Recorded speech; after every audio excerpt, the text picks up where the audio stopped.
చంద్రుడు అంటే మనకు ఎప్పటి నుంచో దగ్గరి సంబంధం ఉన్న ఖగోళ వస్తువు. కానీ ఆసక్తికరమైన విషయం ఏంటంటే చంద్రుడు నెమ్మదిగా భూమికి దూరంగా వెళ్తున్నాడు. శాస్త్రవేత్తల పరిశోధనల ప్రకారం చంద్రుడు ప్రతి ఏడాది సుమారు 3.8 సెంటీమీటర్ల వేగంతో భూమి నుంచి దూరం అవుతున్నాడు.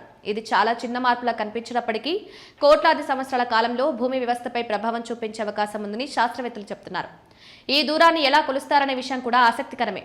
గతంలో చంద్రుడిపై ఏర్పాటు చేసిన ప్రత్యేక రిఫ్లెక్టర్లకు భూమి నుంచి లేజర్ కిరణాలను పంపి అవి తిరిగి రావడానికి పట్టే సమయాన్ని లెక్కించడం ద్వారా చంద్రుడి కక్షలో మార్పులను గుర్తిస్తున్నారు. అసలు చంద్రుడు ఎందుకు దూరం వెళ్తున్నాడు? దీనికి ప్రధాన కారణం భూమి భ్రమణం, చంద్రుడి గురుత్వాకర్షణ శక్తి, సముద్ర అలల ప్రభావం. భూమి తన అక్షంపై తిరిగే సమయంలో సముద్రాల్లో ఏర్పడే అలల వల్ల కొంత శక్తి చంద్రుడికి బదిలీ అవుతుంది. ఈ శక్తి కారణంగా చంద్రుడు క్రమంగా మరింత దూరమైన కక్షలోకి వెళ్తున్నాడు. అదే సమయంలో భూమి భ్రమణ వేగం కూడా స్వల్పంగా తగ్గుతోంది. దీనివల్ల భవిష్యత్తులో కొన్ని మార్పులు జరిగే అవకాశం ఉంది. ముఖ్యంగా భూమిపై ఒక రోజు నిడివి క్రమంగా పెరగొచ్చు. అంటే మనకు ప్రస్తుతం ఉన్న 24 గంటల రోజు కోట్లాది సంవత్సరాల తర్వాత మరింత ఎక్కువ సమయం ఉండే అవకాశం ఉంది. మరో ఆసక్తికరమైన విషయం సూర్యగ్రహణాల గురించి. ప్రస్తుతం చంద్రుడు భూమి నుంచి కనిపించే పరిమాణం సూర్యుడితో దాదాపు సమానంగా ఉండడం వల్ల సంపూర్ణ సూర్యగ్రహణాలు ఏర్పడుతున్నాయి.